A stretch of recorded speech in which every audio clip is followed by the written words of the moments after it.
자, 모닝 체크 오늘 첫 번째 역시 체크 사항도 금통 얘기를 준비를 좀 했습니다.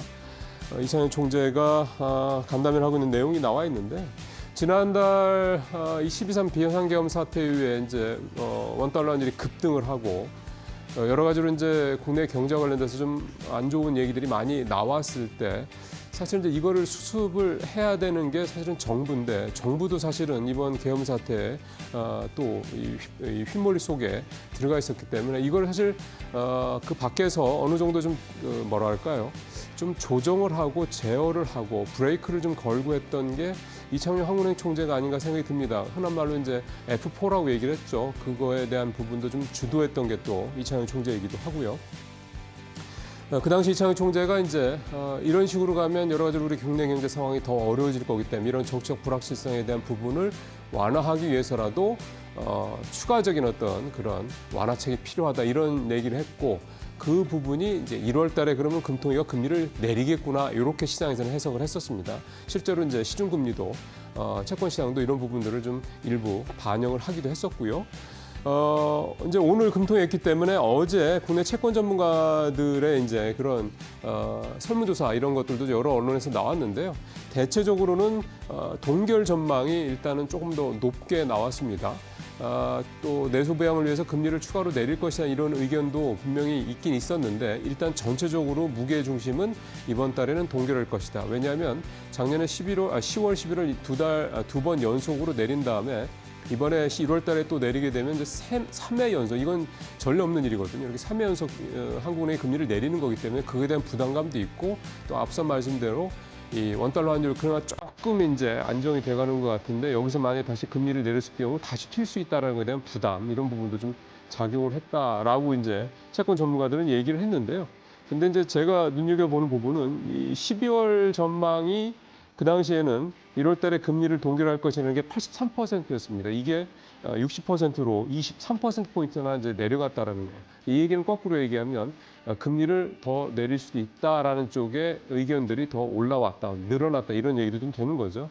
어쨌든 그런 부분들이 좀 감안이 될 거고 또 만약에 금리를 오늘 또 추가로 내리게 된다면 이 외환시장과 관련해서는 최근에 원달러 환율이 특히 1월 들어서 지난 12월 달에 1,480원대 평균 환율이 그랬는데 이게 1월 달에 들어서 1,440원대 중반으로 한 4, 50원 정도 이렇게 좀 내려왔거든요. 그러니까 이런 부분들까지 감안하고 또 어제 윤석열 대통령이 이제 체포영장이 집행이 되고 좀 구치소에 들어갔지 않습니까? 이제 이렇게 되면서 정치적 불확실성이 이제 좀 해소면으로 들어갔다는 것까지 감안을 해서 또 금리가 내려갈 수 있다 이런 전망들도 충분히 좀 나올 수 있지 않겠냐 생각이 듭니다.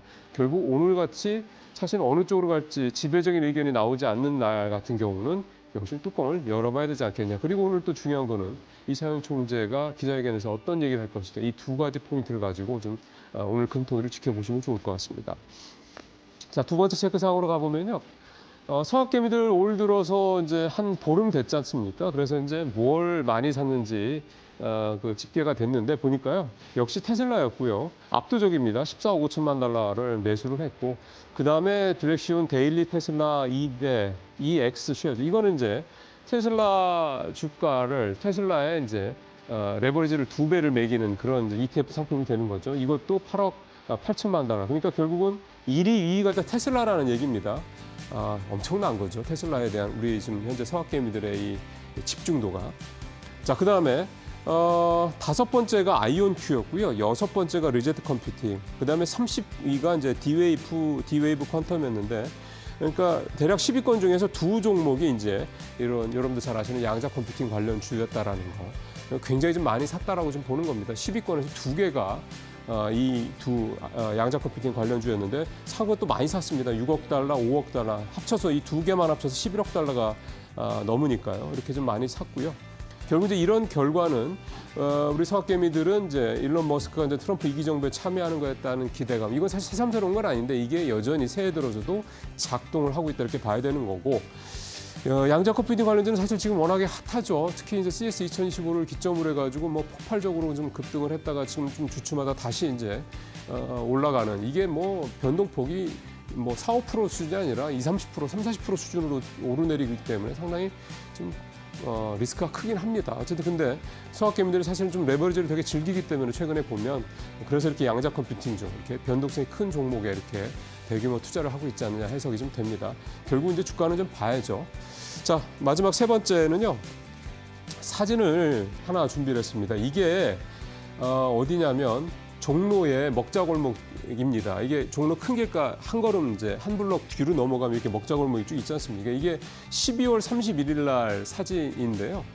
12월 31일이면 특히 종로의 이쪽이면 사실은 연말이면 북적북적할 상황입니다. 뭐 송년회도 할 수 있고 뭐 모임들도 당연히 있고 또 개별적인 개인 모임들도 이쪽에서 많이들 하죠. 그래서 사실은 이 시기면 사람들을 좀 버글버글 해야 될 상황인데 보시겠지만 썰렁합니다.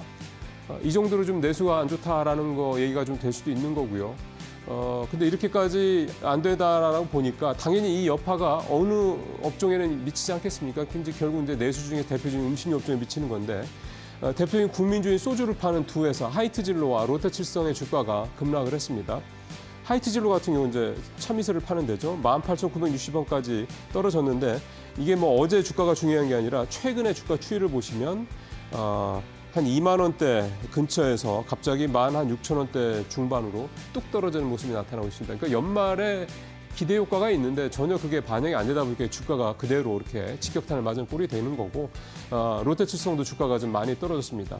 실제로요 12.3 비상계엄 사태 이후에 매출이 감소했다고 응답을 한 소상공인들이 88%나 된다고 합니다. 그러니까 내수가 안 좋다라는 게 그대로 나타나는데 여기에 비상계엄 사태가 더 아주 찬물을 끼얹은 꼴이 된 거죠. 경기 침체에다가 이게 또 단기화되고 있고 비수기가 도래도 했고 이런 것들 때문에 이 소주 관련 회사들에 대한 목표가도 계속 좀 하향 조정이 되고 있는 그런 상황입니다. 예, 사실 소주가 국민주고 우리가 예전에는 좀 경기가 안 좋고 스트레스 받으면 이 소주 판매가 늘어나는 모습이 보였는데 이제는 그 정도 상황까지도 더 안 좋아진 상황이다. 이렇게도 해석을 좀 해볼 수가 있겠습니다. 내수주는 올해도 참 쉽지 않은 한 해가 되지 않겠냐. 지금 분위기로 봐서는요. 빨리 여러 가지 불확실성이 해소돼야 되겠습니다. 모닝체크 마치겠습니다.